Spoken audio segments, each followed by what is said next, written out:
Good evening, guys. Everyone, welcome to the another remote meeting of the Matthews Parks Rec and Cultural Resources Advisory Committee. Since we see some new faces that we haven't seen before, I'm going to just ask the members of the committee to identify themselves. I'm Howie Labiner. I'm the chair. Susan, you want to introduce yourself? Susan Chambers, and I am the co-chair. Sandy? Sandy, I think you're muted. Sorry, Sandy Lake. No problem. Ryan? Ryan McClatchy, good to be here. And John, I don't know if you're on video. What? Yeah, hey folks, I'm John Gatlin. Okay, Scott Morsmeisel's not here. Debbie? Howdy, I'm Debbie Chopist. Okay, and Tara? Hi, Tara Van Genderen. Okay, and Harvey Boyd, another one of our members, is having some medical issues, so he's not going to be with us tonight. We've got the roll call covered, guys. The minutes were sent out for the April 14th meeting. So everybody had a chance to look them over. They're pretty short, only 2 pages. Anybody want to make any comments, changes, corrections to them? If you do, just raise your hand, or just blur it in. It'd be easier. Is there a motion to approve the minutes from the April 14th, 2021 meeting? Motion. Second?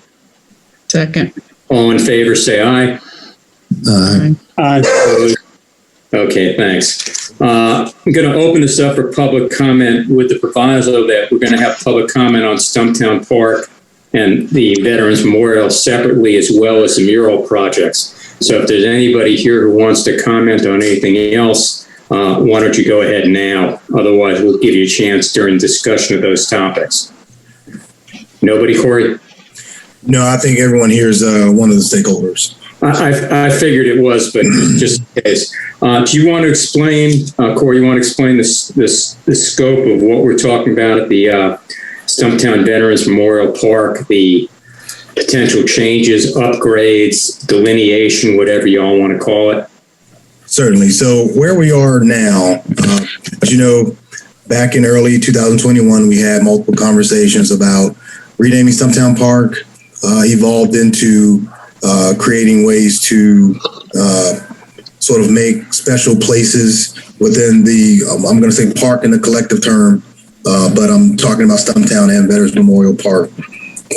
And now we are at the point where we have hired a landscape architect working with Stewart Engineering to, I guess, give staff some direction and I guess help propose a conceptual design to present to town council. Again, we're working with Ted and Emily here with Stewart. We have, well, let me back up a little bit. Of course, went through the process and Stewart rose to the top, as they have in a couple of different projects. So pleased to work with them again. And what we have asked Stewart to produce is 3 conceptual designs that we will present to the Matthews Town Board. There were some design criteria that we sort of outlined for Stewart, but they were very broad in scope, really wanting them to take input from you, the stakeholders, and then present some design, but to allow them a little bit of freedom to create something that could be certainly special in this park space. So tonight, this will serve as the stakeholder meeting where they will essentially download all the information. I'll say, some of the history of how we got here, but for the most part, we really want to get the thoughts from the stakeholders, what we would love to see, what we don't want to see, and eventually how these spaces can, function seamlessly and be, call it synergetic to each other. We did ask Stewart to sort of facilitate this meeting. And I see Ted's here. Yeah, so as far as format, we're going to have a conversation essentially. If we were in person, and I don't anticipate us just sort of calling on different people, as you have a thought, but certainly we want to be respectful and allow everyone to fully express their thoughts before we add our thoughts. So with that, I guess I'll hand it over to Emily and Ted to kick us off. Go for it, guys. Thank you. Thank you very much. I'm going to share my screen now. So this is our stakeholder meeting. Thank you for the introductions, Corey and Howie, and a little bit of the background of how we got here. I'll go through a little bit of that as well.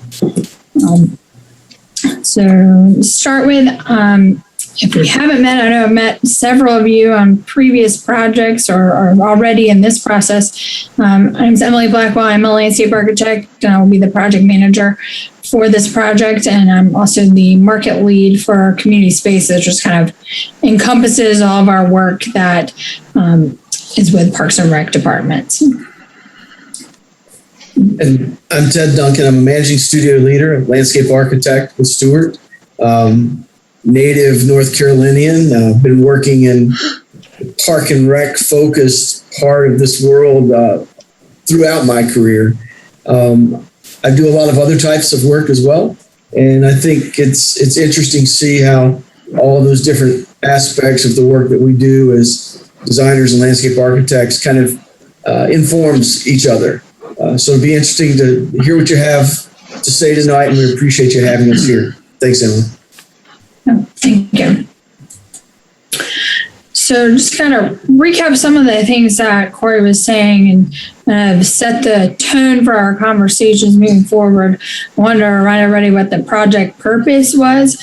I know some of you have probably read the RFP that went out, and some of you may not. So these are some of the high level parameters that were outlined for us to keep in mind as we go through this process, which is delineation or creation of a sense of place for the newly defined or newly kind of created Veterans Memorial Park as a sub park to or park within a park to Stumptown, as well as to make sure that no matter what we're doing in kind of either sides of that imaginary line, that we are honoring veterans in a very meaningful way, and then to make sure the interaction between these two park spaces is seamless and benefits both spaces, so that nothing we're doing for either of the adjacent spaces limits the other.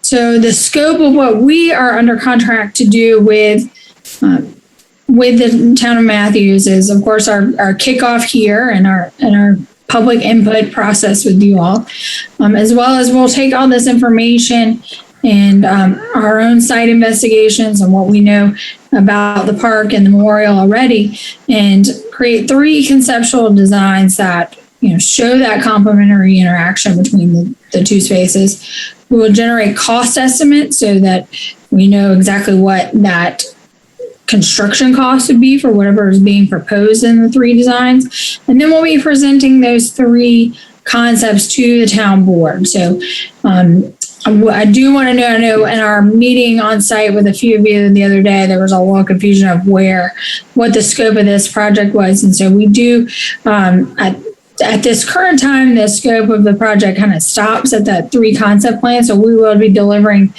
the 3 plans with the cost estimates to the town board for them to, with the intention to select one, and then we'll be figuring out at that point how they want to move forward. But right now, the plan is to focus on these 3 ideas. So just as a reminder, I'm sure everyone is quite familiar with this park and where it is, but just to show it in a little bit of context, you have John Street running northwest to southeast across town, and then Trade Street running perpendicular, and Stumptown is on that northwest side of Trade Street. So kind of zoom in just to get a little more context. Here's kind of the overall park space with some parking within the park, the primary lawn and stage, the volleyball courts. I think everybody's pretty familiar, and with the Veterans Memorial really on this northern portion of the site. As I move to the next slide, we have kind of corrected. So north is kind of slightly skewed to the left here, but I just want to zoom in and look at this northern section is where the memorial is currently located. The flagpole, it's kind of obscured by the trees, but flagpole's over here. The new monuments are approximately here, and then the semicircle of memorial plaques is about here. And just for orientation, there's a few large trees and everything, but the playground does sit kind of under the trees over here on the western edge. So here's kind of some imagery so that you guys can just recall. I know some of these features are newer to the park, new to the park last year. So just wanted to have something so we can reference back as we talk, as well as just to remind you guys all the different features in the park. These photos were taken about a month ago, so they are recent. In the flagpole area as well. So after our meeting last week with the town and a few of you kind of kicking off this project, we talked quite a bit on site about all the different things that were important to you. And we're going to be talking with this larger group about that as well. But we did, out of that, distill 3 primary goals that I'm going to review. And if something, these are kind of working goals, they may have, I've reviewed them with Corey. There's, we were still kind of wordsmithing them as of yesterday, trying to make sure we've captured the right essence of this project moving forward. So when we get to the discussion phase of this, it'll be a bit more interactive. And if you see that we've missed the mark or didn't capture what you guys were talking about, feel free to share that. But I'll go through these 3 primary goals right now. Goal 1 being, first and foremost, delineating the spaces. The new Veterans Memorial Park is still, technically a part of Stumptown Park. They're not being parceled off. There's not a direct dividing line, but the spaces do need to be defined. So we want to make sure that that each park has a sense of place, and that there's a clear entry and exit. I understood from our meeting last week that was a very important piece to the Veterans Memorial Park, is making sure when you've entered that space. Of course, with every park, but in particular when you're talking about a veteran space, universal accessibility is vital. With veterans coming back and may have injuries or family members that are aging or anything like that, we want to make sure that is top of mind with every part of the design. Locating the edges and connection points. There are some, there have been various exhibits, I think, that have been shown before about where a line might be. But basically, we want to respect what's there now on both sides, both parts of the park, and make sure that those edges and connection points are seamless, but also can, really define those spaces. Second goal is to plan for the celebrations. I know that folks are here from Matthews Alive. That is a huge piece of how this park is used. And as well as the Veterans Memorial, the photo on the bottom is from one of their brick placing ceremonies just a couple of weeks ago, or really, I think a week and a half ago. So we know that there are large events that are happening throughout the year. I know those brick placing and other veterans ceremonies are happening regularly, I think almost monthly. But also you're having concerts, and hopefully, COVID goes away and we get to have more of those events. But, I know that this is your festival park. So being able to accommodate large events, large amounts of people, figuring out what those seating options are. I know they even brought up the bouncy castles that get put at the top of the hill for Matthews Alive.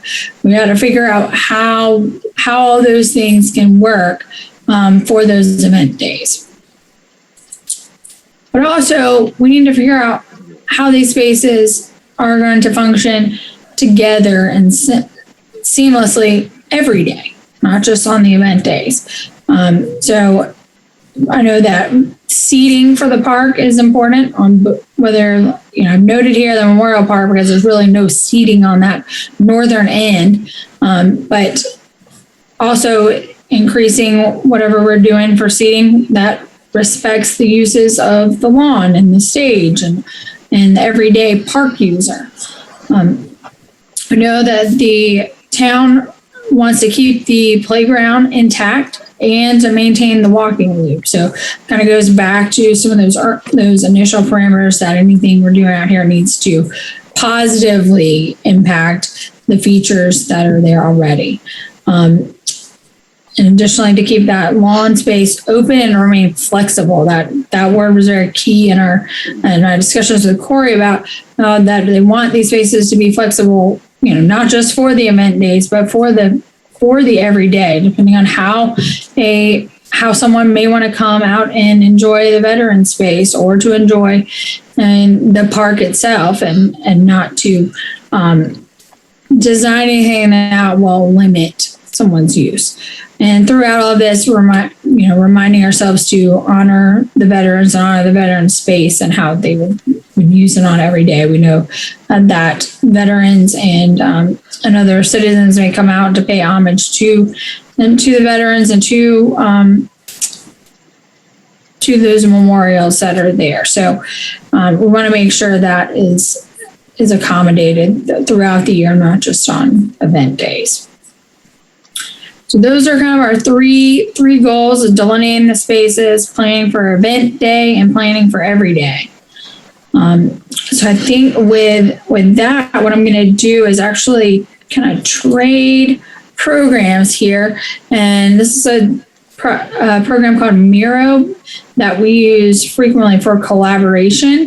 And what I'm going to do is I've got a 3 primary questions with sub questions as a part of that. And so what we want to do, and I think to keep it clean, I think we're going to try to use the chat feature in Zoom. So when I ask a question, if you will use the chat, and I think I've got to find the chat on my end. So chat enabled. Can everybody see the chat with me? No. Chat is I not. don't see any chat option. No. Okay.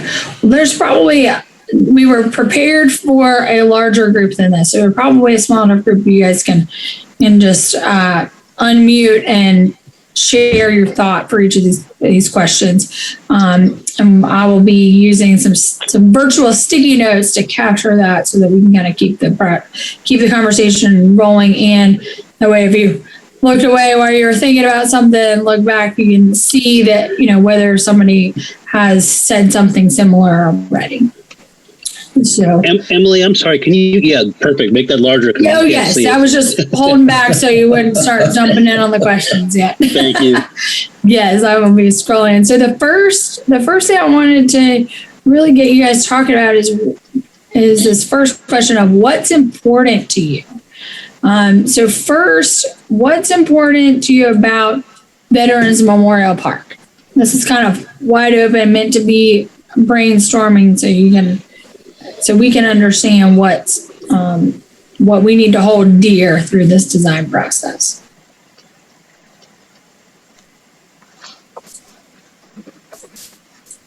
Y'all could feel free to unmute and share a thought here.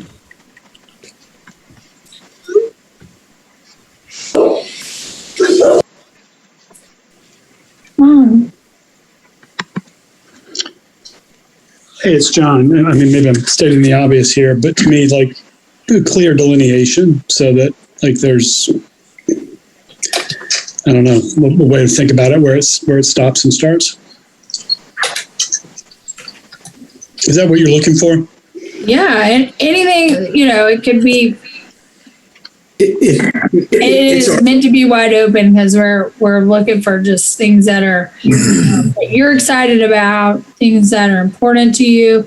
So just to kind of get your thoughts rolling, maybe I'll share a little bit. So I'm going to ask about what's important to you about the Veterans Memorial Park, what's important to you about Stumptown, and what's important about this design process. And then moving into the other section is going to be about what concerns you have about each of those. And then what does success look like?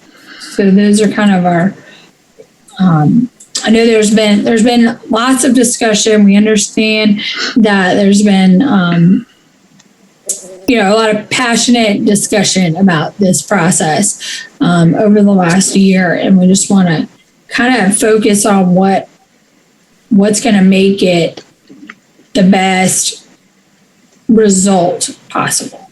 Emily, if I could make a comment, it's kind of a negative important, but I just want to make sure that it's important that everybody realize that this is not a cemetery. This is a place where people gather, and that they it's a meeting place, a place of meditation, but it's also where people can have fun.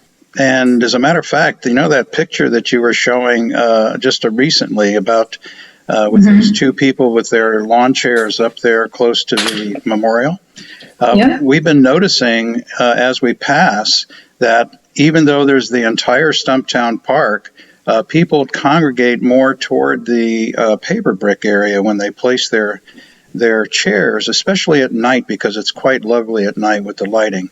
So I just want to make sure it's important that this park is not seen as some somber location. It's a place of celebration. Emily, just piggybacking on what Mark had to say, the Veterans Memorial has almost an education component too. People don't think about the veterans. There are younger folks who may not even have knowledge of half of what's gone on in the past. And, it's important to let them know the history, because that's how it stays alive over the long term. Yeah, thank you about that, Howie. Many people don't know this, but we've got an active, we're in communication with the National Historical Society for time capsules. We're starting a time capsule program for each of those monuments. And also there'll be plaques on each of the monuments to give a brief history about what happened during that particular conflict. So it is going to be an interesting point for children and to be educated. I hope someday teachers will bring their classes through and give some kind of feedback for the students. That's great. Thank you for sharing that. Emily, this is Jim. I think one component that really needs to be focused on is there's a comment up there about a clear delineation. I think the delineation needs to be or should be a soft delineation so that there's no wall or hardscape separation between the two parts, because that would in effect create two distinct areas that will be in competition with each other. I think when the memorial, when the veterans have memorial events there, there's overflow into Stumptown Park, and when there's a Stumptown Park event going on, there is overflow into the area of the memorial. And a natural delineation is what's there today is the sidewalk, and quite frankly, anything that would be a wall or an obstruction that would impede or infringe upon that movement back and forth, whether it's a knee wall or larger, I think would be a negative. Actually, I'm in total disagreement with that. It's a hardscape separation is exactly what we need. This is a park. It's a full-blown park, and it's got the name of Matthews Veterans Memorial Park, and it needs to be treated as a park. It Well, has Mark, to have. we can agree to disagree. This is what this opportunity is for. Yeah, and actually, I was not finished with I my am comments. disagreeing with you, Jim, and and she's making the note. So, But I was not finished with my comment, Mr. Tofano. I'd like to finish my comment, and then I'm happy to let you speak. I thought you had, Jim. I thought you had. Well, I'm sorry. Well, I had not. Again, the hardscape delineates two separate identifiable parks, and this is not necessarily what Stumptown Park needs. The Veterans Memorial was an addition to the park, and making it a sub park is fine. But again, anything that would create a separation that would cause, other than a soft separation, I think would be a negative impact to the entire overall park, both from the Veterans Memorial side as well as the Stumptown Park side. I'm now done, Mark. Okay, so if you don't have a hard delineation and you're sitting in Stumptown Park looking to the Veterans Memorial Park, there is no delineation at all. It's just another space at the back of Stumptown Park. There's been a long, hard discussion. Many hundreds of people and veterans and citizens have fought hard to get this Veterans Memorial Park, and we need to treat it as a separate park. And it needs to have clear, hard delineation between Stumptown Park and Veterans Memorial Park, in my opinion. And just as a follow-up, I think the sidewalk can be utilized as some sort of a hard delineation, and everything on the memorial side of the sidewalk can be identified as the memorial, and everything on the Stumptown Park side of the sidewalk can be identified as the Stumptown Park. If you're looking at it again, if you're looking at it from the park and you don't have anything but the sidewalk, it's nothing but exactly what it is right now. We are not wanting it to be exactly as it is right now. We want a Matthews Veterans Memorial Park, and we want people to know that it's a Matthews Veterans Memorial Park. If you leave it just with the sidewalk, you've accomplished nothing.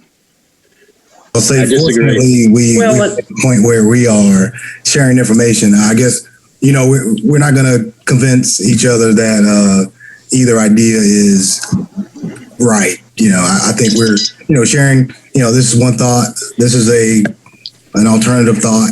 And Corey, I don't mean. I apologize for interrupting you. I think this is the perfect opportunity to have these conversations.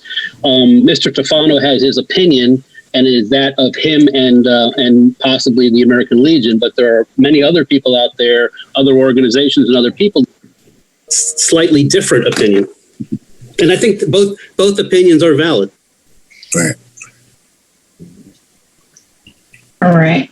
I'm going to move to the next question. Well, I had a comment. This is Doug Rose before you move away from that over there. Hey, Doug. Again, the MVAC chairman, we talked about clear delineation, start and stop. So the start and stop, and again, on the hardscape and the delineation, the town board has made this a park now. So it is a separate delineation. So I do agree. Jim Taylor, I'm sorry, but I disagree with that. Also, I think there needs to be a hard delineation, whether that is something that's going to be removable or not. So to me, I would like to add to the hardscape delineation a removable hardscape delineation so that we can use the park in its entirety when we do have larger events. So if you would, please add some type of removable hard delineation.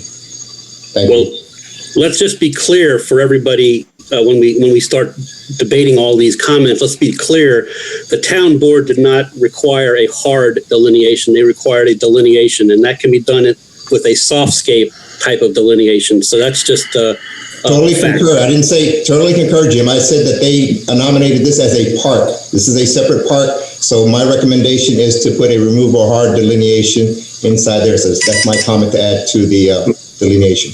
Doug, Greg. Doug, there was not a delineation of this as a park. They talked about it as a park within a park. There was discussion, but it was never decided. But we're getting too carried away with whether it's a separate park, a park within a park. part of Stumptown Park. The deal is, how do we set the Veterans Memorial off from Stumptown Park? And what you call it doesn't really matter. So I just hate to get into a semantic battle over what it is. Howie, what you call it does matter. It's a Matthews Veterans Memorial Park. It is a separate, distinct park. Right. I'll say, as somebody who works in there every day and is cramming thousands of people in there every other event that we have, I have heard, I have not been in any of the meetings or the on-site discussions, but I have heard that there are designs and suggestions about the sidewalk that sounded amazing, and I have not seen them take flight anywhere. But I would love to see them, I think, using that sidewalk in some ways that I've heard from our landscape person with the town and some other artistic folks. I am obviously not in favor of anything being on the end of the sidewalk at all, but that's not really the place for this discussion. But I would like to see the sidewalk suggestions that I've heard about but not seen.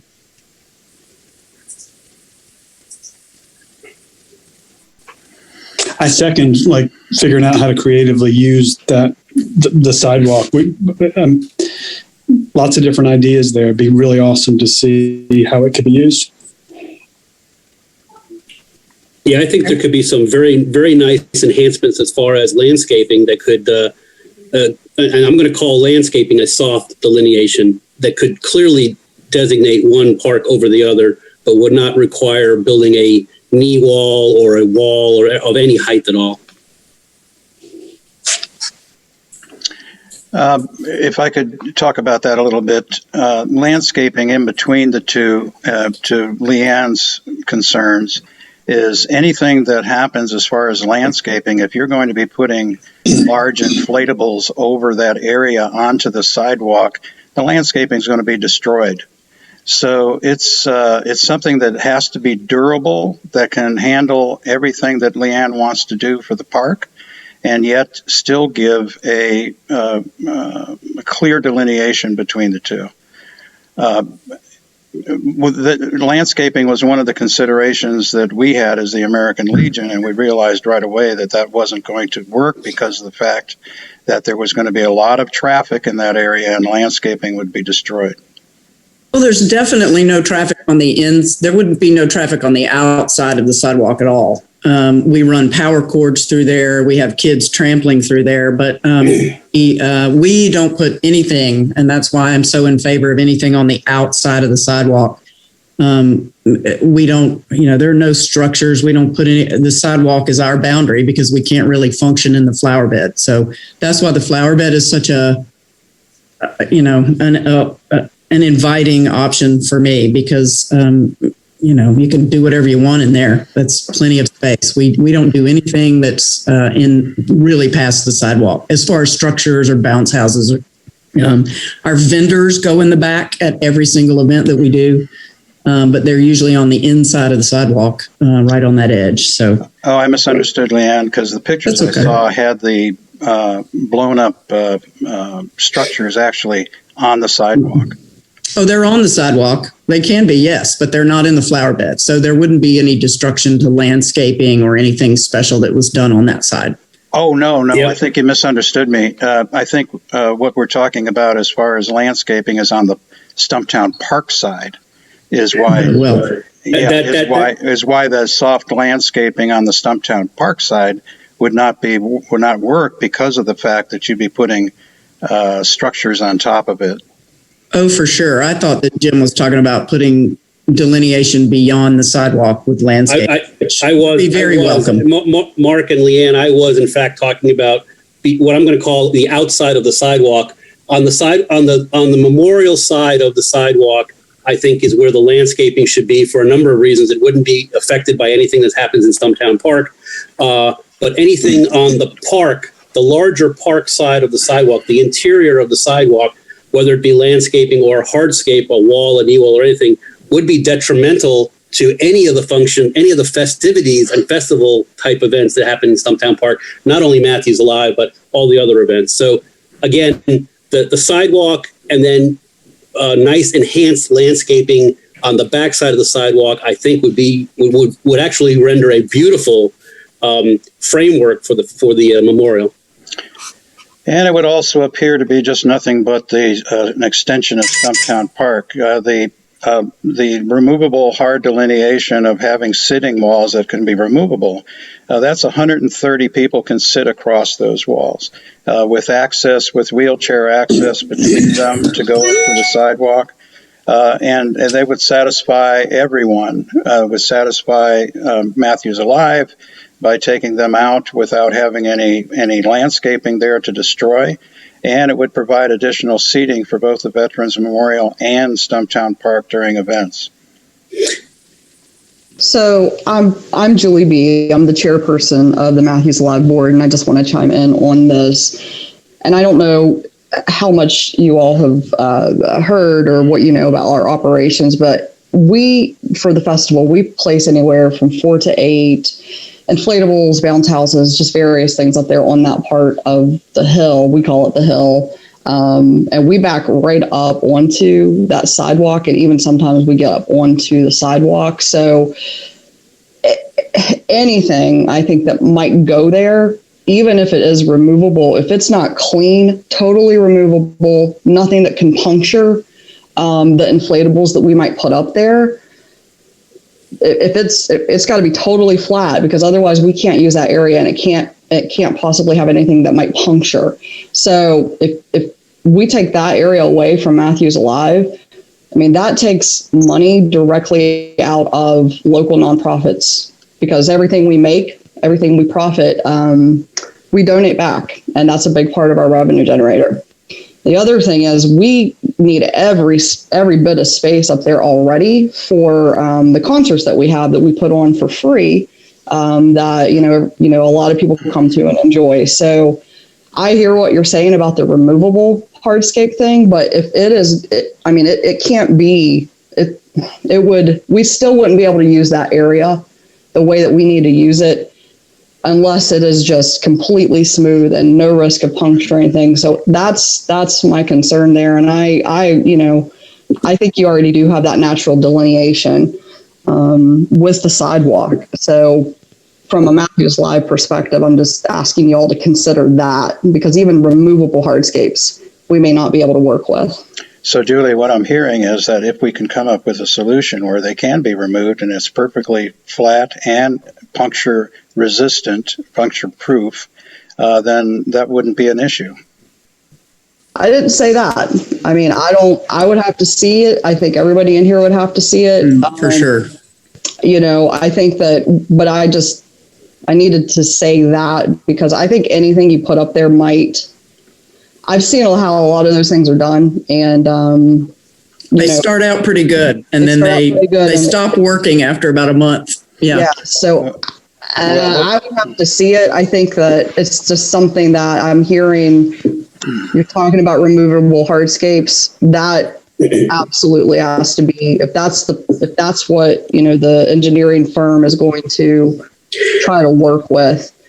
I mean, it's got to be pretty perfect. And I've never seen it be perfect. So I absolutely agree with you. It has to be so it has no damage to the inflatables at all, and that it's perfectly flat. Those are two definite requirements.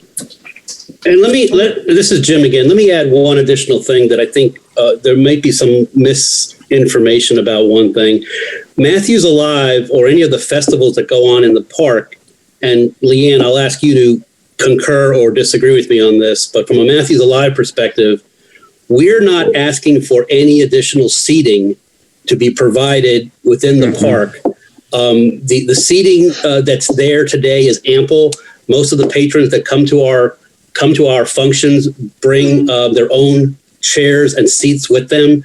So please don't be under the impression that additional seating of any type, whether it's hard, permanent, or removable, is something that Matthews Alive or the festivals within the park is requesting.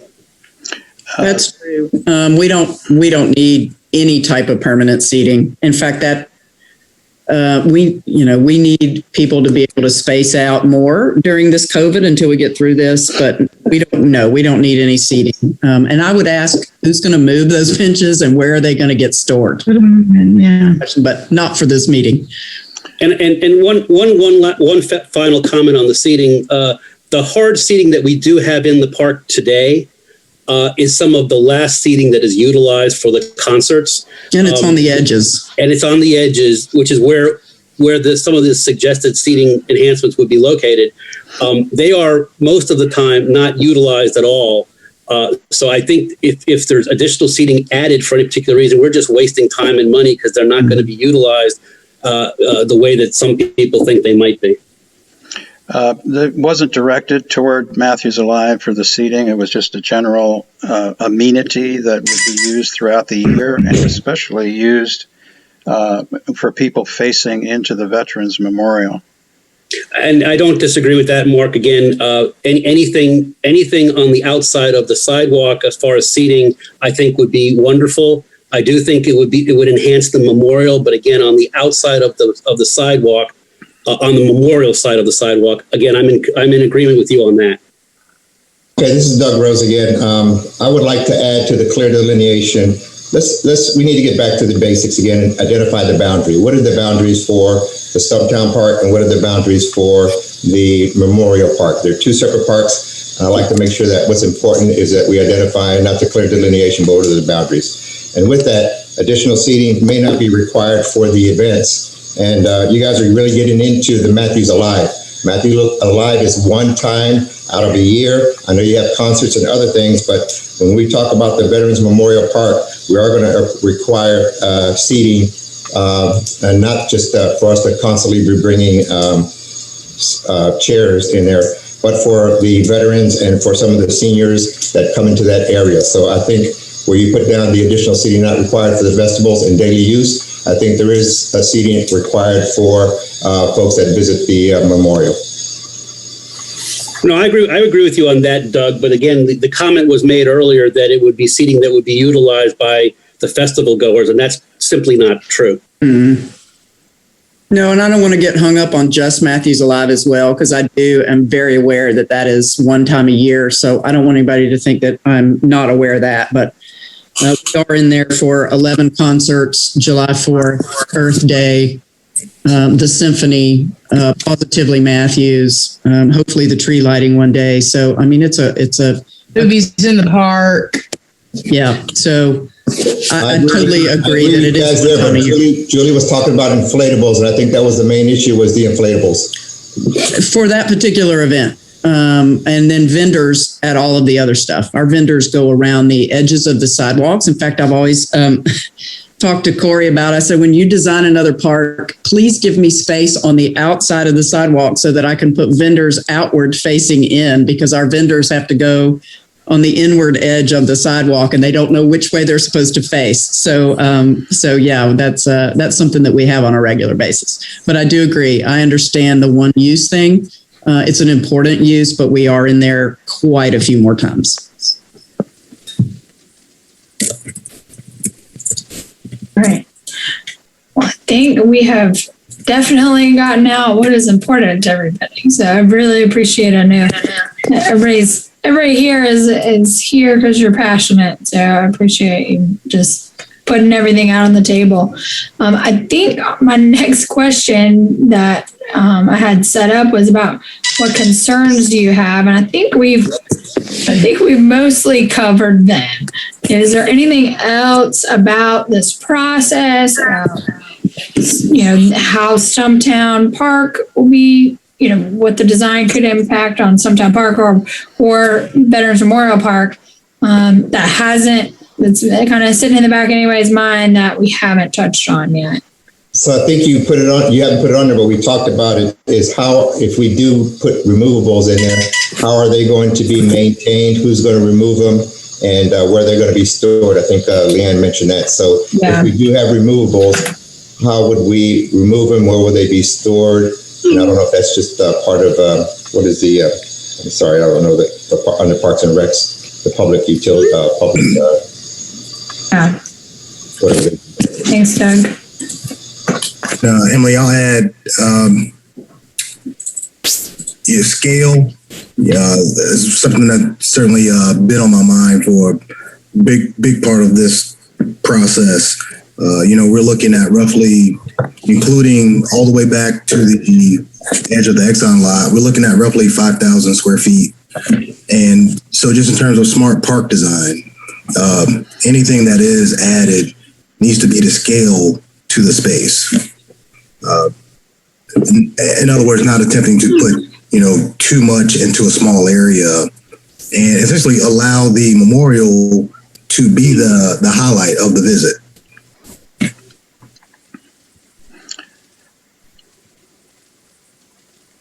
And also, thank you for that, Corey.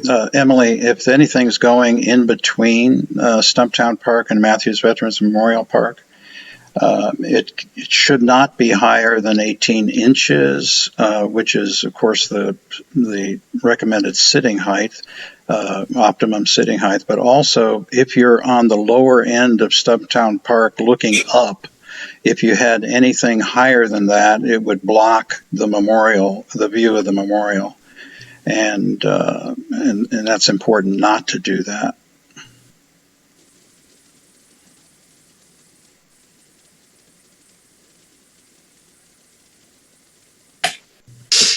So it needs to have a clear view of the Veterans Memorial Park, regardless of where you are in Stumptown Park.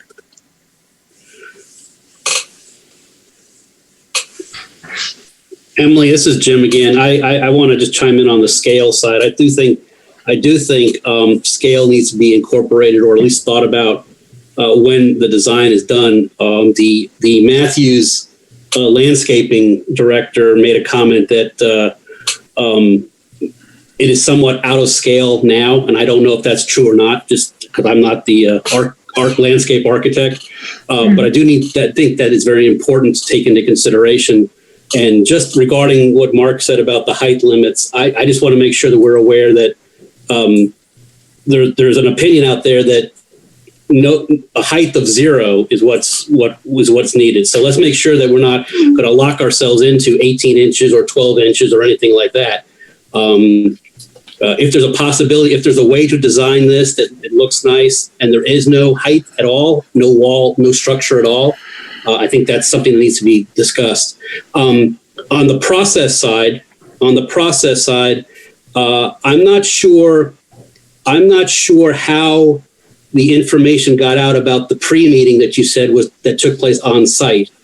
I'm pretty much in the loop around here, and I don't recall seeing any invites about meeting on site to discuss anything prior to this meeting. So I think there needs to be a little bit more transparency on that. If I missed something, I apologize, but if I missed it, I think there's 5 or 6 other people that missed it as well. Yeah, I'll share with you, Jim. That was just the small kickoff meeting. Essentially, it was roughly 5 people. It wasn't designed to be the opportunity to sort of share feedback. That's tonight. Fair enough, Corey. But who attended that meeting? Myself, Scott, Emily, Ted, Mark, Doug. Well, just by Howie and I were there as well. So okay. Well, again, I think when you look at the composition of who was there, I think it would have been fair if all interested parties had been invited to that pre-meeting. You have clearly Mr. Tofano and you have Doug there as well from the veteran side, but there was absolutely nobody from the festival side involved, or all the other organizations that utilize Matthews Stumptown Park. So just a comment going forward, I think everybody needs to be included in those conversations. Gotcha.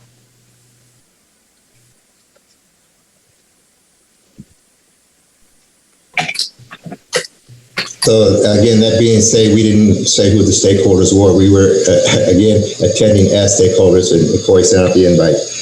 With that being said, also, whatever we design in the park, I think the design should incorporate the aesthetics of the existing park. So like you said, so if we're going back to the other side over here where you said, keep it low, keep it, don't make it too cumbersome or too large, incorporate aesthetics of the existing parks. Hey, Emily. As I understood the process, just in case there's some questions, that at some point Stuart is going to come up with 3 designs. Those designs are going to be discussed in a joint meeting of the Parks and Rec and the Veterans Advisory Committee with possible suggestions to go back for final tweaks. Did I understand that correctly, or did I misunderstand that? Right now, the process will just be to create 3 design options, and our current contract shows that those be presented to the town board. But will there be, what I understood to be, there would be some input from both of these committees before the 3 designs became final? That was my understanding. It was discussed at that stakeholders meeting. I just want to make sure that everybody understands the process. Right. So what we're going to do is, I guess I will be that liaison with Emily, and I can share the information potentially at one additional meeting, and then move into, say, final draft of what will be presented to the town board. We've only asked Stuart to attend 2 meetings. Well, Stuart doesn't necessarily have to attend that meeting. It's just a chance for the 2 committees to give input on the preliminary designs before they become, in effect, final designs. Right. I'll commit to doing that. I will make sure that it's shared in a meeting before we go to the town board meeting. And one more question for you, Emily, just an approximate timeline for the process. And once again, I'm not holding it to you, just so everyone understands what we're looking at.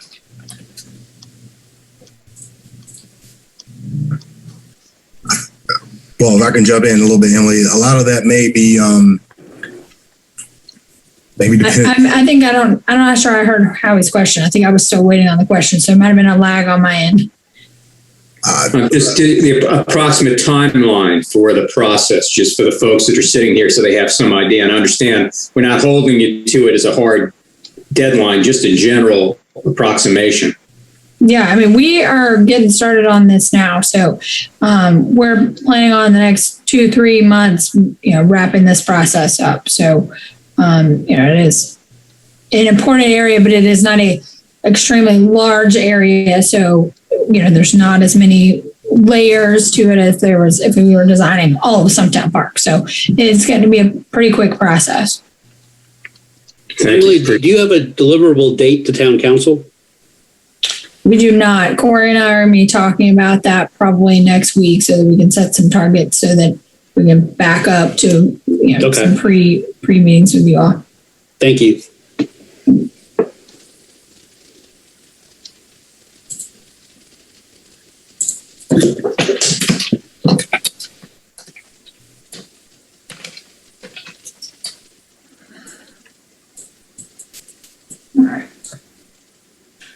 And Corey, I think maybe you misunderstood when I was asking for a particular timeline when we were meeting last.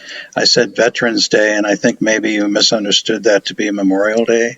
Veterans Day is not until November 11th. It would be a nice wish. It would be very lovely if we could have all this resolved and the actual delineation installed by Veterans Day, which is November 11th, which gives us a 5-month window. So I just wanted to clarify that.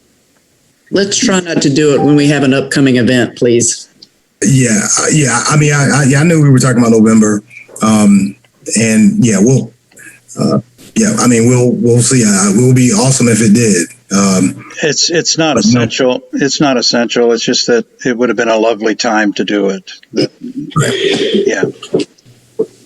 I will say, Mark, I don't know what the council's decision process usually is, but what I'm talking about in the next 2-3 months is getting to those 3 options that will be presented to the council. So then the things that would have to happen between that presentation and, opening day of whatever is to be built would be a selection of one of those 3, or however that devolves, if it ends up being a combo of a couple of them, actual detailed design of that installation, as well as permitting of that. And then because it's a public project, it has to be bid out for a public bid and to get a contractor on board. So I don't want to burst your bubble, and say it can't happen, but I say it's probably not very likely to happen to get all those pieces in place and then have the construction done in time for Veterans Day. Yeah, Emily, I think it's I think to look at this thing holistically and get the best possible project and not worry about trying to do things in a timely, in an expedited fashion, but rather sit back.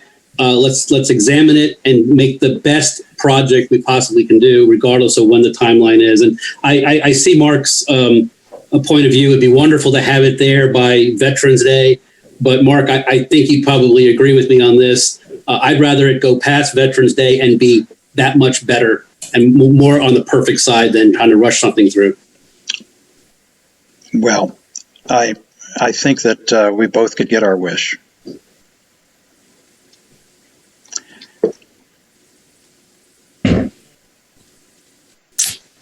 All right. Anything else regarding just overall concerns? Can you zoom in a little tighter, please? Oh, sure. Thank you. Here's the ones about the process. Was there anything else on concerns about Stumptown that we didn't cover? Because I think there's definitely a crossover between these questions. I think just to be clear regarding Stumptown Park, I think a little sticky note there saying that once we get to the construction phase, that construction does not.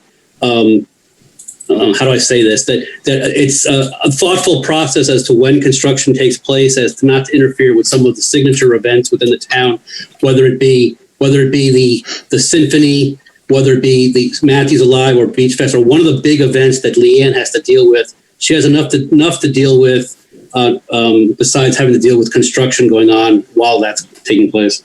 Absolutely. Thank you. Yep, absolutely. Like December, January, February, sometime before March. Great. Emily, just a couple of general comments. I think one thing that I'll say needs to be at the forefront in this design is just smart park design. Wherever we are in this space, again, this is one parcel. It's not going to be subdivided. We are essentially talking about this space that has common edges. We would definitely have to make sure we keep smart park design. And by that, I mean thinking about the end user, first and foremost, and then synergy of the spaces. And I guess we'll get into true definitions of what smart park design will look like. But I guess moving, in a sense, say beyond what may be emotional, but being smart about it and realizing what this space is. And again, just like everyone has said, making those smart decisions and just make sure that we're creating something that's synergetic and beneficial and not creating any barriers. That's great. Corey, I think you created the perfect segue into the last question as I was putting that one in. I'm like, no, this really goes under what does success look like to you? So there, I know there's a lot of history in this conversation, literal and figurative. So just kind of looking to what does that success, what does that look like? What, is there any kind of visionary perspective that hasn't been brought to the table so far? I would just agree with Corey that smart design, take our time, go through the proper steps, and scale is kind of repeating what other people have said. Smart park design and balance it out. I don't care if it takes the entire rest of the flower bed, which I'm sure nobody else wants to hear, but, let's balance it out and make it something great. I think we do need to keep in mind that this park is going to be totally redesigned. I'll probably be in the nursing home when that happens. But, all of these, whatever else goes in there may have to get moved. And so I think we need to think about years down the road. I don't want anybody's feelings or to be hurt or anybody to be upset when half of that needs to be moved to another area to make the most effective use of the space in 10, 15 years, 5 years. I think we wanted to kind of get on that in the next 5 to 10. So I think that's important as well. Yeah, Emily, Leanne hits on a very major point here. And Corey can help you out with this. There is a master plan for that park. There's a master plan for all the parks in the town of Matthews. And I think if you started with that, or at least tried to incorporate your designs in conjunction with the master plan for what that park is really viewed to be in 20 or 30 years. Because, I'm kind of with Leanne. If there's a way to avoid having to relocate things in the future by thinking about it more in line with the master plan, I think that's the smart way to design this.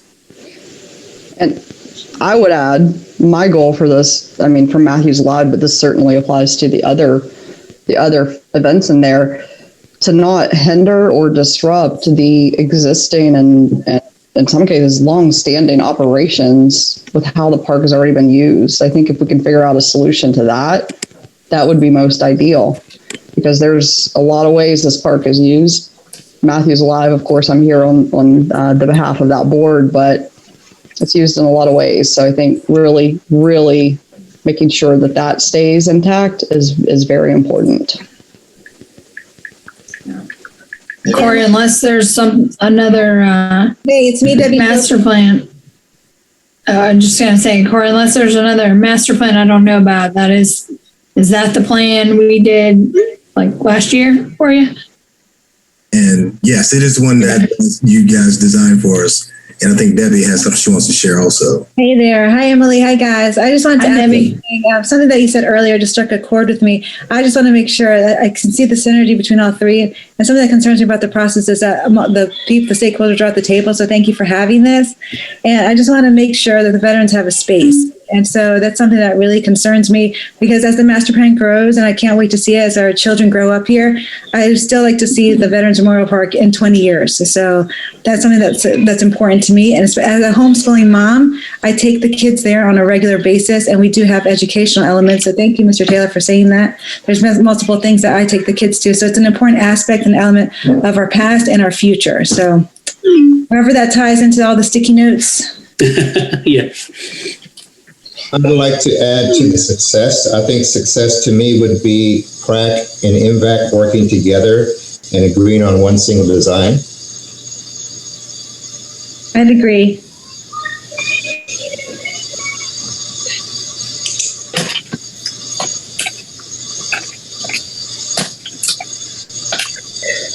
I like that one. And I know we have a lot of stakeholders in there, but I'm looking at the two committees that respond directly to the board. So sorry if I left you guys out, but what I'm saying, the Parks and Recs, have it on one side, the MVAC have it on the other side, and if we can get all the ideas from both these committees together, that would be perfect.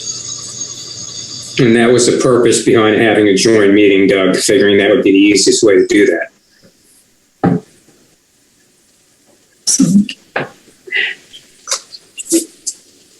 Deal. This is really exciting. Emily, I'm sorry. Let me go back a half a step and ask a question, because I may have missed it, and if I did, I apologize. Because I think Howie already kind of addressed this.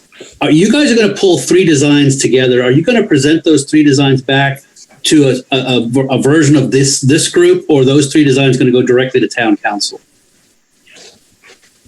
Corey has committed. It's on its own sticky note that's extra large to sharing these designs with the stakeholders prior to going to council. Yeah, but I remember seeing the sticky note, and that's why I'm asking the question. Is Corey just going to commit to showing us what the three are, or is there going to be any input to massage those three before they go to council, or is this the only opportunity to have any input?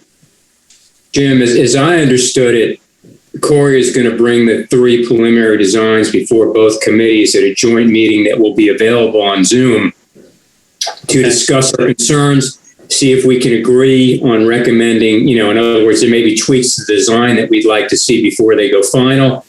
May recommend design A or B. The committees may disagree, but the idea was to have that joint meeting so there'd be another discussion before everything goes to town council. And if that were to occur, there should be an ability for public comment at that meeting. Perfect. That addresses my question and concern, Howie. Thank you very much. Right, and Corey, that's how I've got that correct, right? I think I understand it now, but just double check me there if you don't mind. Right. So we're gonna hopefully get in on this early on before. Well, not hopefully. We will share the information early on before Stuart gets very far along in design. Certainly not wanting to create, say, additional work. Catch it early, make some tweaks where we can, at least for one other meeting, and then move forward with final design that we presented. And Corey, we can talk further on how that process works when we talk early next week about schedule and all of those. Right.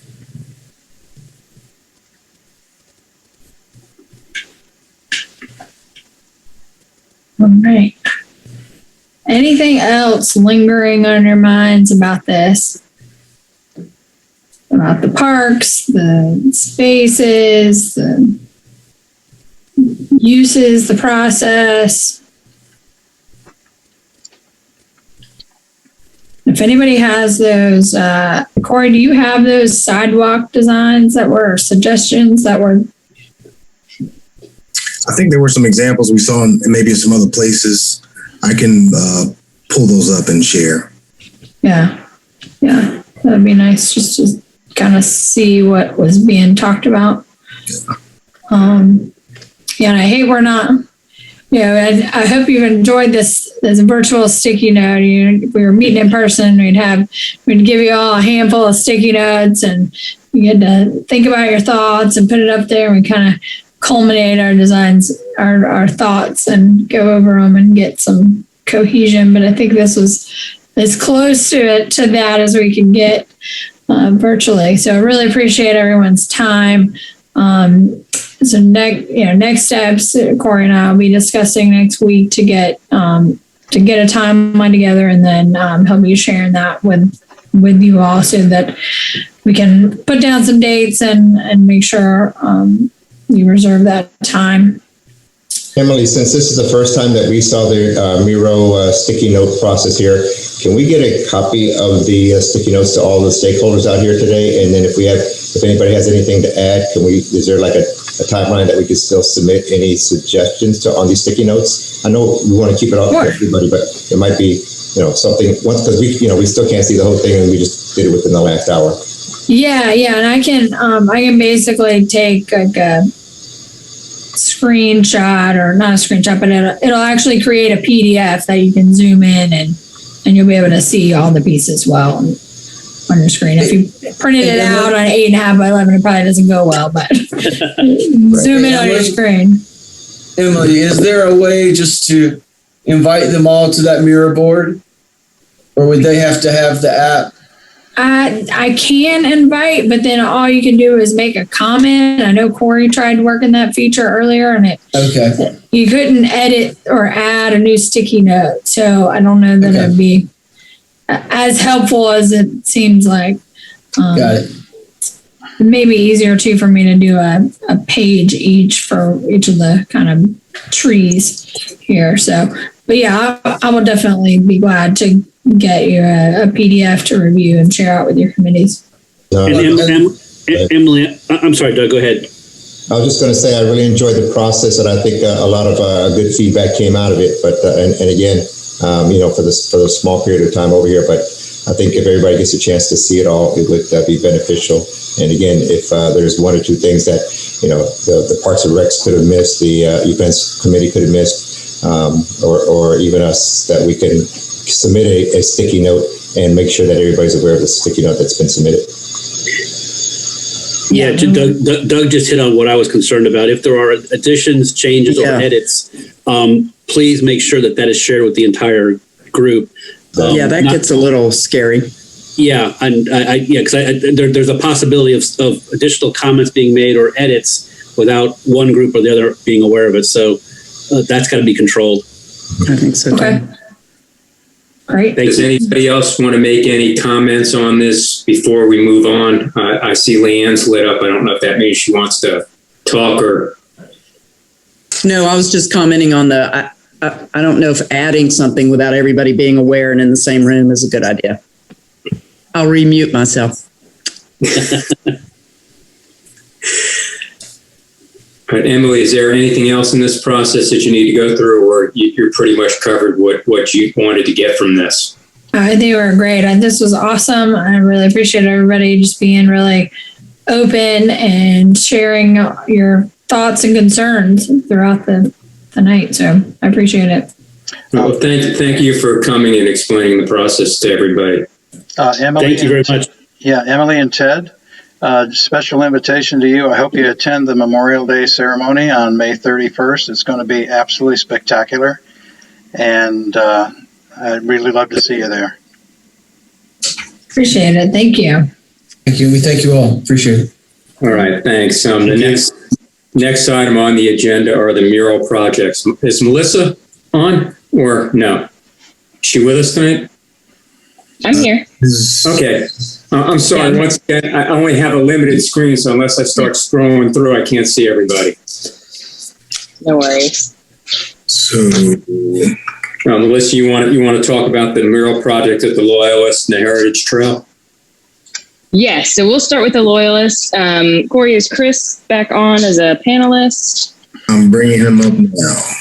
Okay. So Chris is the owner of the Loyalist. We've been talking about this mural. I think Debbie has been talking to Chris about it for a while, and just the idea of a mural down in North End. And we've been talking about it for just a little bit. So the artist has already been selected for this project. Chris has given him some concept ideas. And I know a while back, pre-COVID, we had kind of just a public art input meeting to get ideas from the public, from y'all, about what you'd like to see as far as public art murals go in town. And so a lot of the content that he shared with the artist is a lot of the same stuff that we had talked about. So, and Chris, I'm going to let you speak too. So I won't go into everything because I want your input on it. And then, of course, if y'all have any questions about it. And Corey, can you pull up the picture? You want to speak from the image in the agenda? Yeah, that'd be great.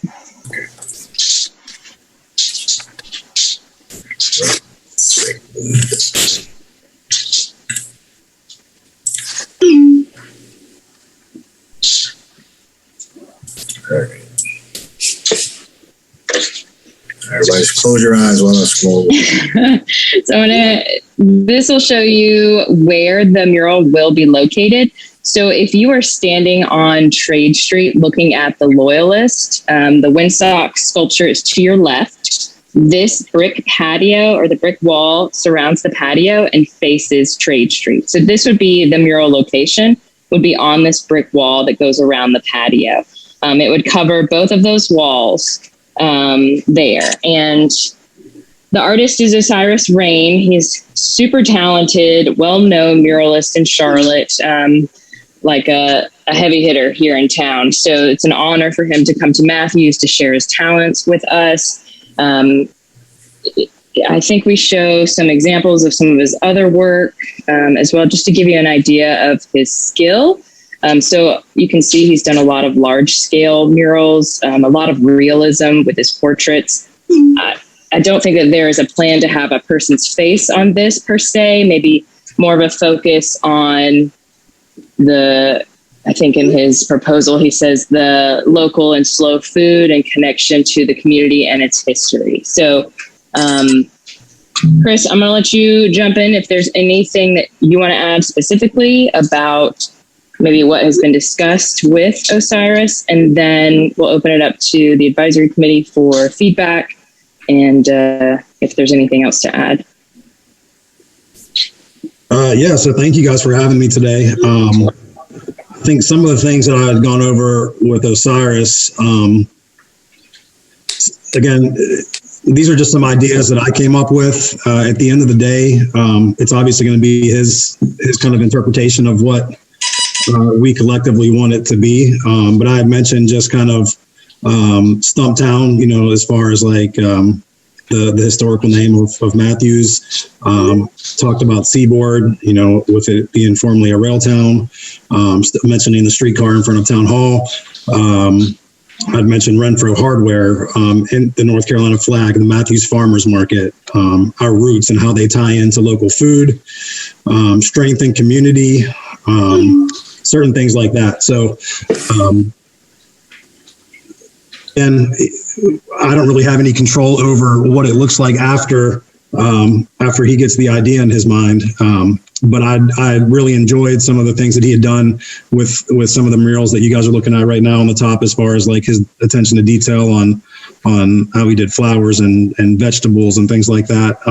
I did tell him that he seems to really enjoy, or at least he's very skilled at doing portraits and people's faces. And I told him, you know, you're probably going to be a little bit out of your comfort zone, because that's probably not what we're looking to do for something like this. But anyway, he like Melissa said, he's one of the most respected artists in town. And I'm really excited to have the opportunity to work with him. So I think what we are looking for tonight is approval to move forward with this artist. If there's anything specific that you'd like us to pass along to the artist as far as content, the next step would be for the artist to come up with some concept drawings. And then from there, we would present it again to y'all. I don't know if he's going to do options or if it'll be just one drawing. But then it will be presented to y'all. We'll have a public input meeting, share it with the board, and go from there. So just one other thing, I guess, from some questions I asked him and his response to me.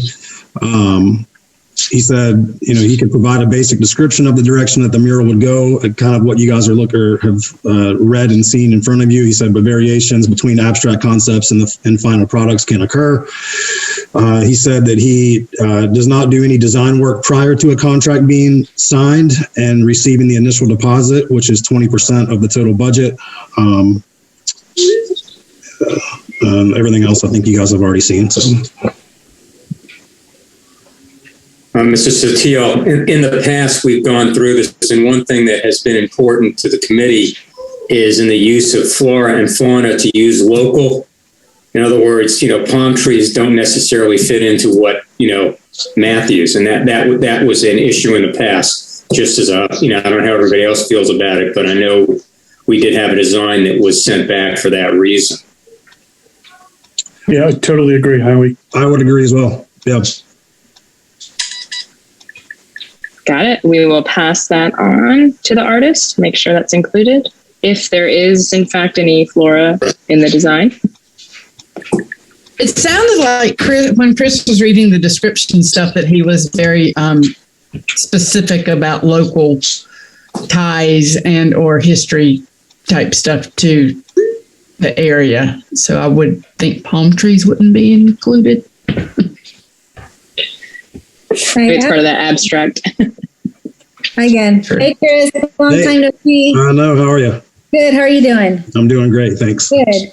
Hey, so when you read that, does that mean that he won't provide, maybe I was a little blurry, will he provide some images beforehand or no? He said he will not supply any, he's not going to supply us any design until he's received 20% down on the overall cost of the project. Oh, he's a savvy artist. Okay.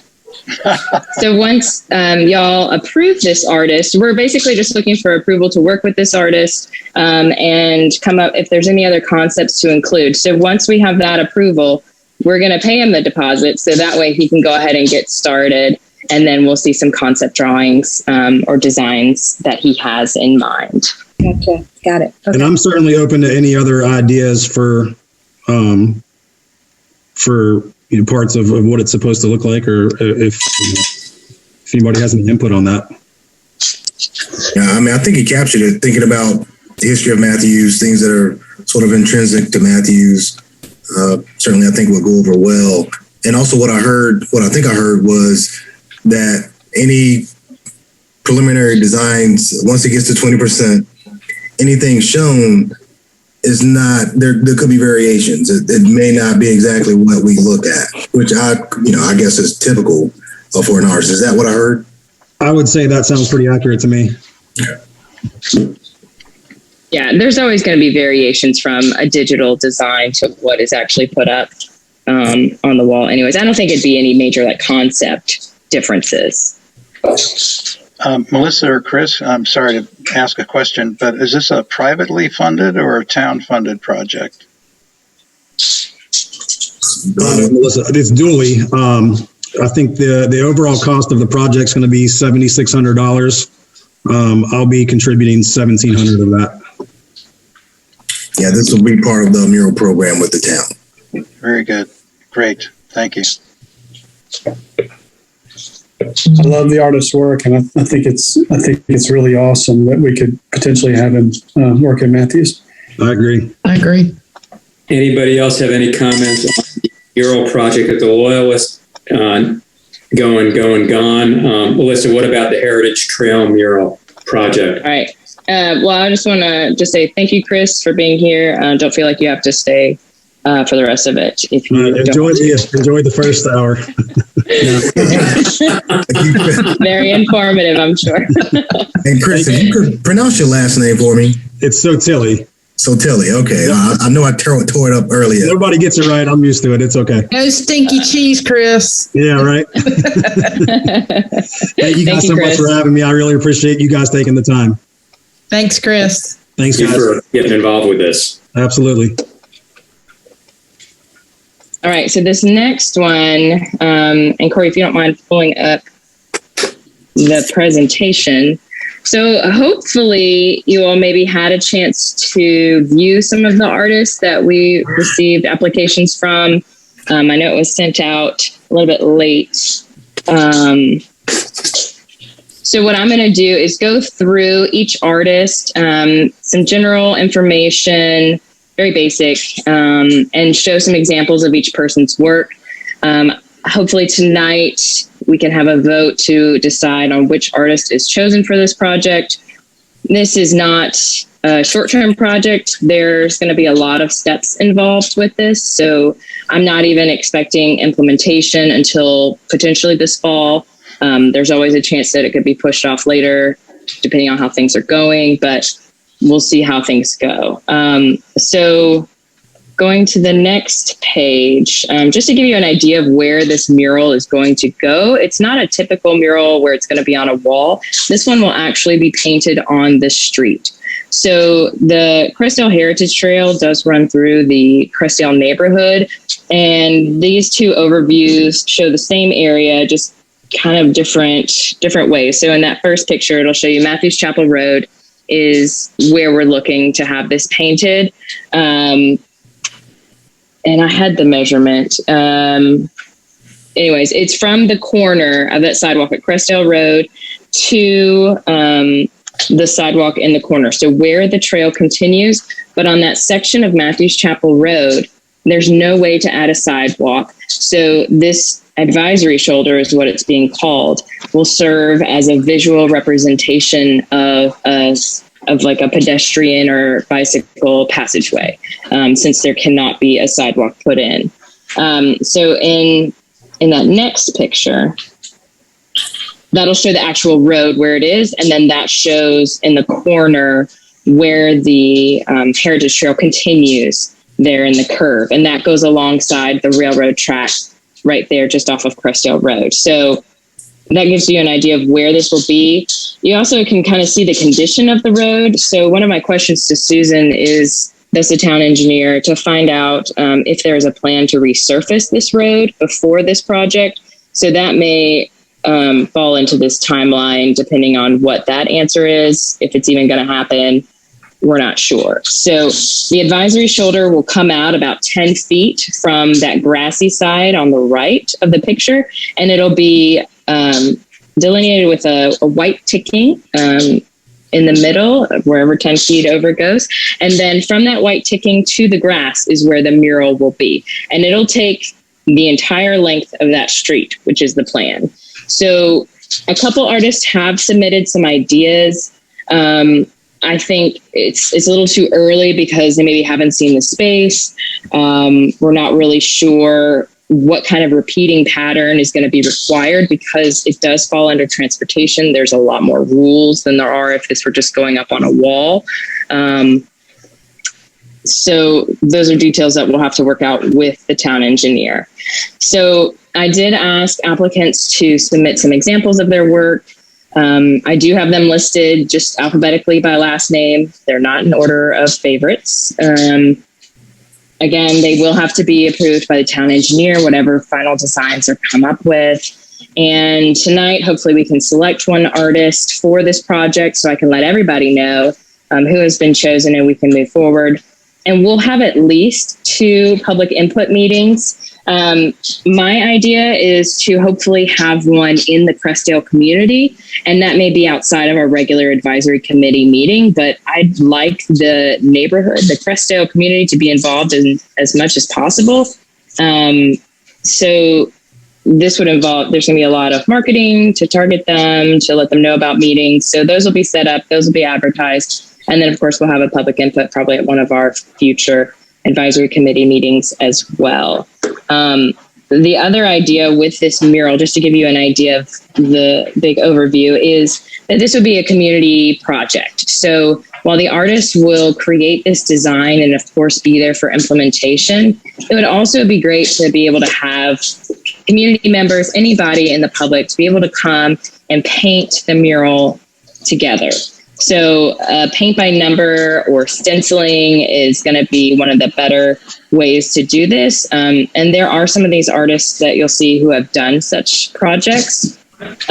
So we'll go on to the first artist. All right, so this is Michaela Benter. This is just a screenshot from her website to give you an idea of some of the artwork that she has done. And then on the next page, and we can send this out to everybody so you have this if you want it. So she is based here in Charlotte. She has created over 10 large-scale murals throughout Charlotte, Davidson, and Spartanburg since April of 2020. She has done this Black Lives Matter mural that was in Spartanburg. She did the V there. She did this mural to the left in Charlotte and the one to the right in Charlotte. She has, she does a lot of teaching and works with a lot of different communities for this art. I think most of these murals are spray paint, just to show you how, I mean, that's pretty incredible to just make that with spray paint. On the next page, it shows she actually did submit a design for this project, and it's just a quote from what she had submitted about her idea for it. Of course, it doesn't have to be this idea, so I don't want the decision to be based on her this idea that she submitted. I mean, obviously, look at the talent, look at what she has done. The idea is cool. I mean, I think so, but that's just an idea. So that's our first artist. And so the next one, Rebecca Branner, and I'll speak this up. She's based in Charlotte. She has done more projects at people's houses than she has on a large scale. She did paint a mural on a hospital wall in Kenya. Somebody saw her while she was painting her first mural in Matthews at a Habitat for Humanity house, saw her, brought her on a mission trip to Kenya. That's how she got that. And then she's just been painting ever since. She has never painted on a road or done anything this large scale. So the next page shows more examples of her work and does have just a quote from her about her experience, what she enjoys. She was excited about this project. And it just gives you some ideas of her skills. And then the next person is Jonathan. I'm not really sure how to pronounce his last name. I'm going to go with a Grauel. So he does a lot of digital finger painting is what it's called. And so it's a very unique style. He has actually done a lot of large scale murals, which you'll see a couple of in the next page. He is also based out of Charlotte. And he's done a big mural at Levine Children's Hospital, the airport. And then on the next page, you'll actually see one from a school that he worked with, and then the students helped paint it. And then the other picture is actually something that community members helped create with shapes that were cut out, and then he used a 3D printer to make that. So something that's kind of unique, but it's definitely a distinct style of art that he does. The next artist is Whitney Harrington. She's based out of Columbia, Tennessee, so she is not local. She is a high school art teacher and started painting murals at schools. There's one mural there, and then on the next page are two more large-scale murals that she has created. And then go to the next page, Corey, please. Thank you. Just a quote about how she wants to share her love of art with the world. There you go. Yeah, give me a boo. We won't need it. Sorry. You should just be in my head and know when it's time. All right, next page, please. All right, this artist is Natalie Lodata. She is based in Matthews. She has created murals in a residential setting with interior designers. She does mostly watercolors. And then we can go to the next page. So she actually went to the location of where this mural will take place. I think she spent some time there, saw a lot of the really nice signs that have been put out, and she came up with some of her ideas there. So she came up with that, using that quote, "That which unites us is greater than that which divides us." And she did send me a video, which I thought would be, it's too big of a file to try to email. So in her video, she kind of used that quote in large block letters, and then within each letter, there was some kind of image that represent the Crestdale community and the history. So that was kind of her idea, was to spread that quote along that entire road. Again, an idea has to get approved by an engineer. I don't know that that is allowed. We'll see. There's going to be some rules, but that gives you another idea of her lettering there. So in her design that she sent in the video, she did have lettering. So that's just another example there. And then the next page is another artist from Charlotte. This is Noni, and he's done several murals around Charlotte. On the next page, we'll see one of his most recent in Camp North End, I believe is where it is. He says that basically his name, his design name, was created to spread love, positivity, and uplift the voices of those who need to be heard. So I will say that him, Noni, and the first artist, Michaela, are two pretty well-known muralists in Charlotte that are doing a lot of projects right now. Names that I think a lot of people have probably heard. And then Jonathan Grohl, of course, I mean, you've seen the scale of his work. He's done some big projects, but again, it's a very, he has a specific type of art. So those are all of the artists that submitted. We did have this open for over 2 months as far as the call for artists. And after the first month that we had it open, Whitney was the only person who had submitted anything. And so we extended it. And try to reach out to some artists directly and utilize ASC again. And we had 5 more applicants. So opening the floor to y'all and thank you. discussion. Is there been any discussion yet about what the mural will depict, or that's to be determined with a meeting with Crestdale community? I would say to be determined. I want the artists to be a part of that discussion to hear what community members would like to see. I know that there has been some input about just having not necessarily just the Crestdale community represented in it, but all people, showing diversity in the community. Okay, Melissa, one thing, if you want to get the stakeholders, there are a number of people who have been Crestdale residents who've moved away.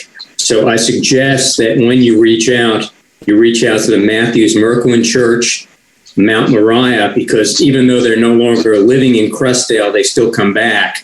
I don't know about the United House of Prayer, but I certainly know those 2 churches have people who have moved into Charlotte in the area but have left Crestdale. And I think we want to make sure we capture them. Absolutely. Yes, I agree. Thank you.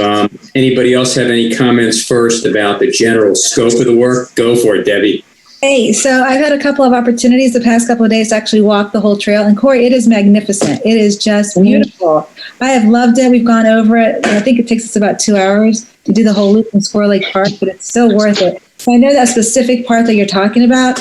And when I see that, the one that pops out to me is Jonathan, because the neighborhood is so lively. We've got a chance to talk to the community. The community comes out and greets you. So we just talk to the community members. And I like how Jonathan's work is so dynamic and energetic. That's the one that first popped out to me. I like Michaela. Is that the number one? Mm-hmm. Yes. I like the graffiti art because I just like the way it looks. So, and I think that Rebecca, she's got beautiful work. I don't know if it would fit this project though, but yeah, it's beautiful. Wait for another one. But that would be, and I think that's it. Oh, but Whitney, the banjo player with the flowers. Thank you. Just got added.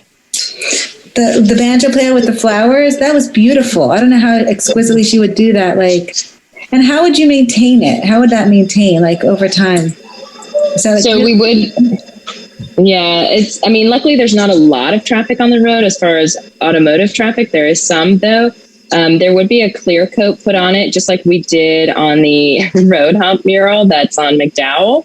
And it's hard to tell because it's been a year since that one's been installed, and with school that was virtual for most of the time. We didn't have the regular traffic that we would, but it has held up great. And there are buses that go over it every day now, and a lot of cut through traffic of people who are trying to avoid that light. So the clear coat has really held up. Good. Okay. But it's a beautiful stretch. And then the railroad.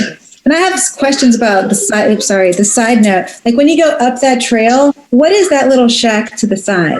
It looks like an old feed shack. The community center? The old community center? Behind the community center. It looks like it's like a feed trough. It's like a chicken coop, and it's fenced in. There's one, at where the curve is, curve. But you pass the old community center, and right behind it. Yeah, what we understand, it used to be a horse barn or horse stable, but now it is just going to be storage for that property owner. Huh. Yeah. Okay. Well, yeah. There will be a community garden there? The property owner is not the family living there. Okay. I don't think the current tenants, they haven't expressed, I guess they wouldn't need to share with us what they plan to do, but I haven't heard any ideas to add a garden in that spot. So it's occupied then? It is. Oh, okay. So it's not just the community center's old space? No, it's different property, different owner. Okay. That's it for me. Thank you. Hey, it's John. I really like the work of the first artist. Michaela. Yeah, that's. If I had a single vote, that would be what I would vote for. I love that work. I second that. Yeah, I also like the sixth one and the Jonathan one. I don't remember what his number was, but my top choice would be the first one. I liked Jonathan's, just the energy that it has and the, I guess, personality, so to speak. Anybody else want to? Sandy, go ahead.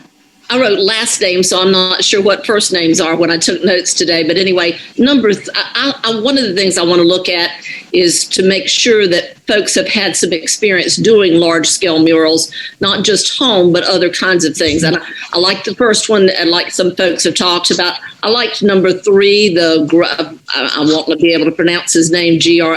Jonathan. That's Jonathan. Oh, that's right. His resume is unbelievably impressive, and I really like his art as well. I mean, I think somebody with a proven, to me, this is a great opportunity. I want us to do it really right.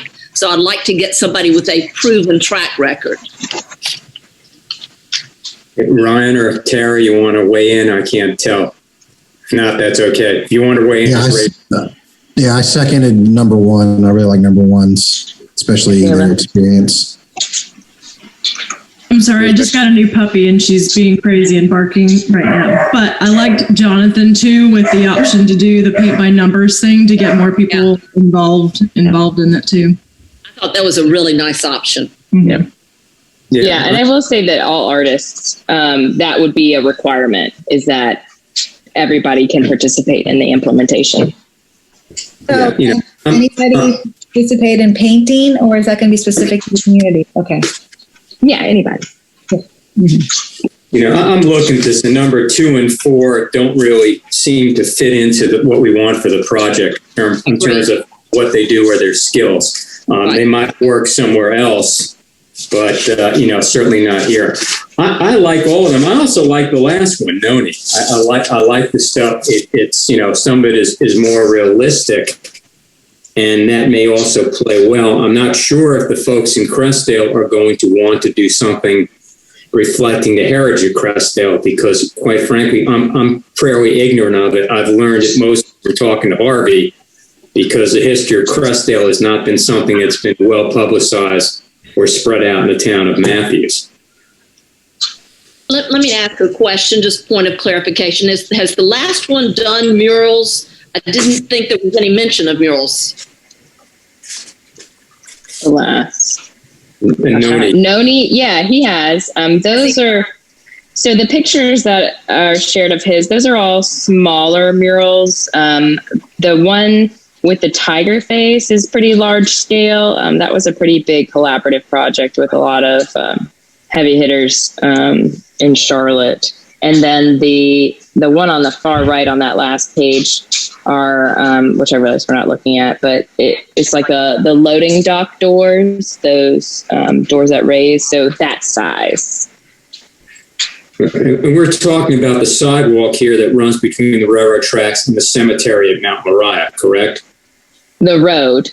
Yeah, the road that runs, runs parallel to the railroad tracks. Yeah, okay. Yeah. That's what I thought, but I just wanted to be sure. Thank you. Does anybody want to make a motion as to any one of these 6 potential artists? I motion for Jonathan. Okay, that's number 3. And second? Okay. Anybody want to discuss it further? No, gone. Okay, all in favor of entering into discussions or approving Jonathan Grau, whatever, as the artist, say aye or raise your hand. Aye. Let me just check the next screen and get everybody. John is I can't see us. I didn't hear. Yeah, so I'm saying aye. Yes. Okay, so it looks like it's fairly unanimous with Jonathan right now.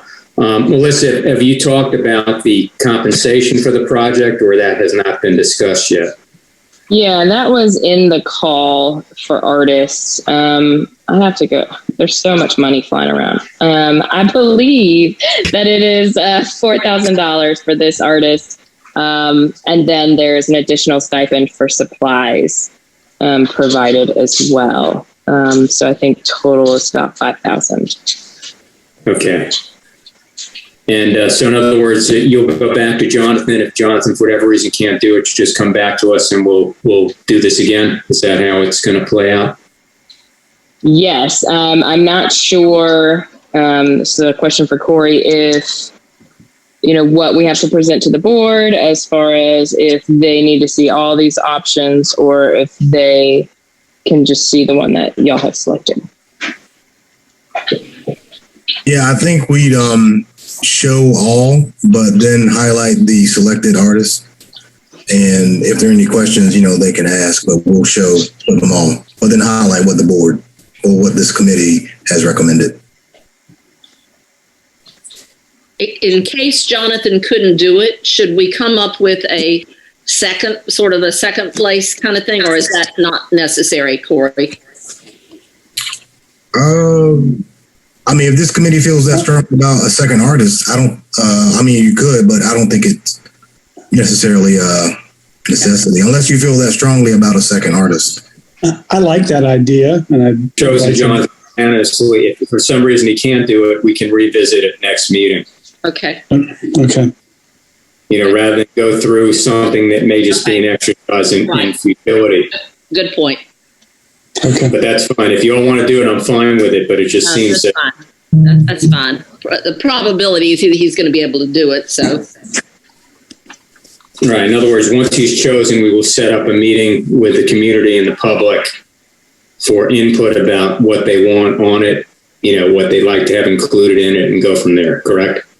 Yes. And I'll also have information from Susan as far as what needs to happen. She had mentioned having a repeating pattern. So whether that pattern becomes some kind of symbol of Crestdale or if I don't know. There's endless possibilities.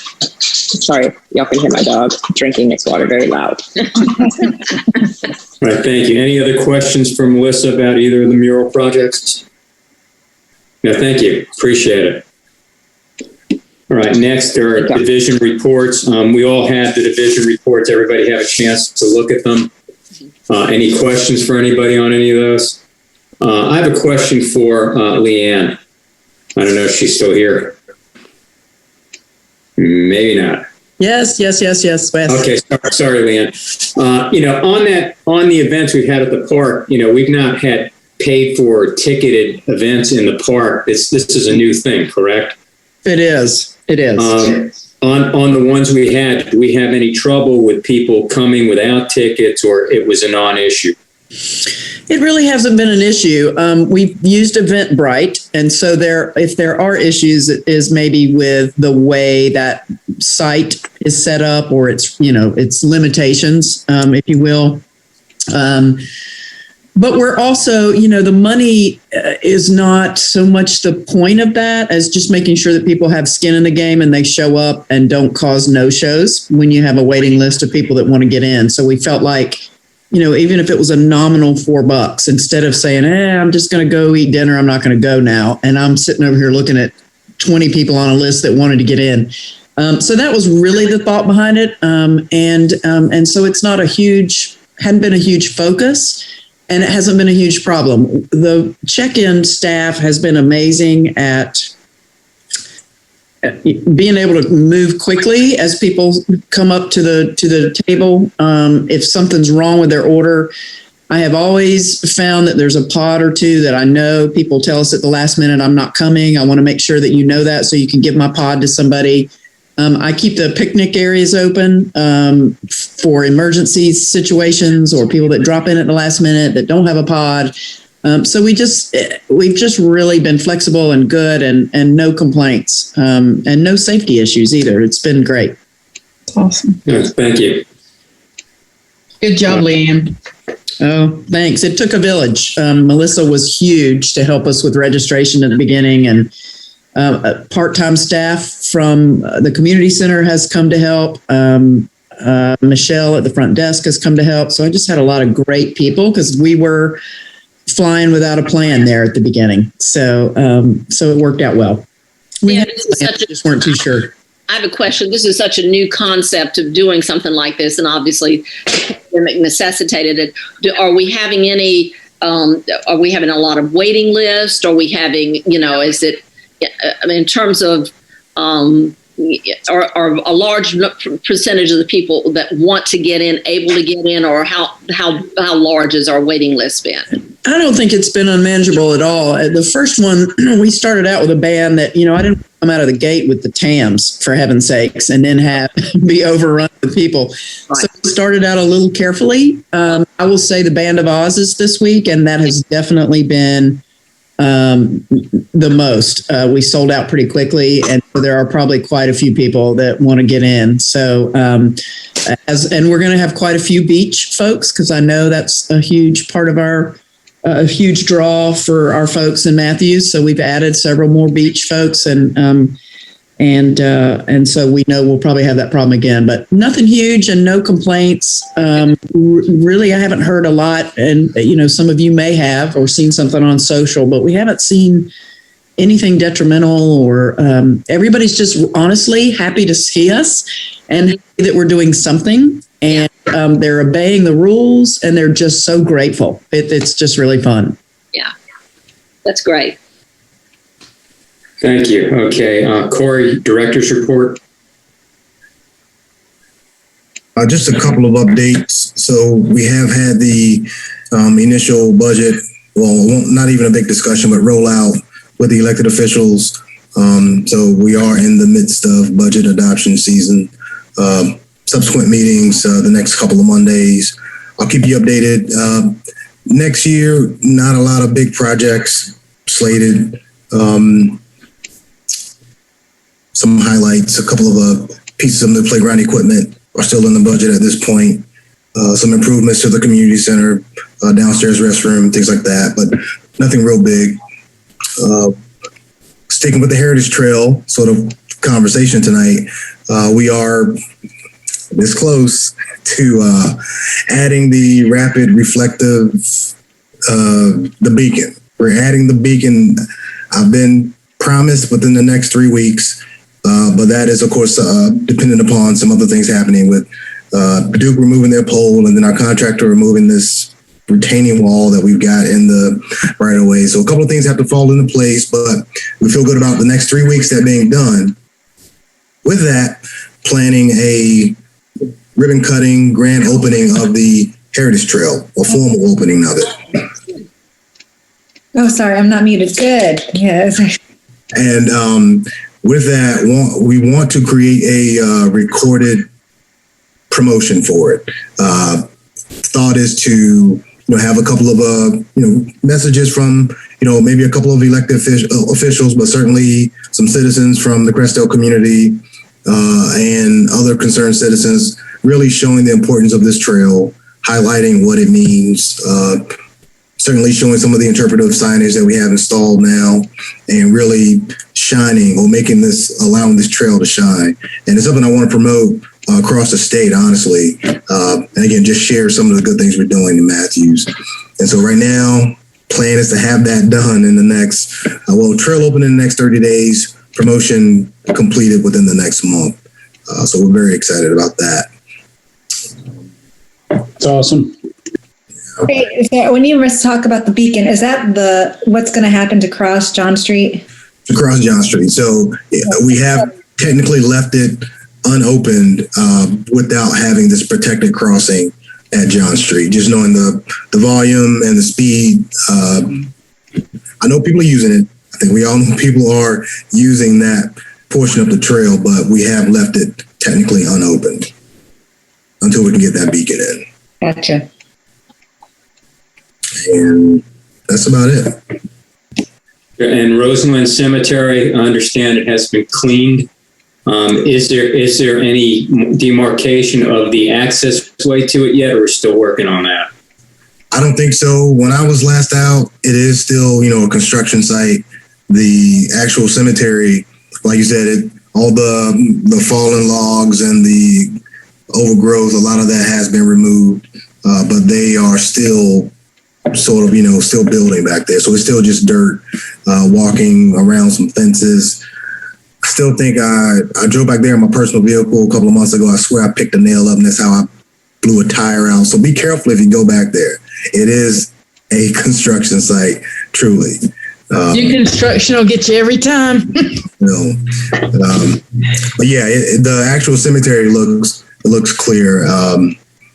I'll share, if I didn't already, when we were sort of working on it, I want to say it was April 17th, whatever that Saturday was, saw some awesome snakes.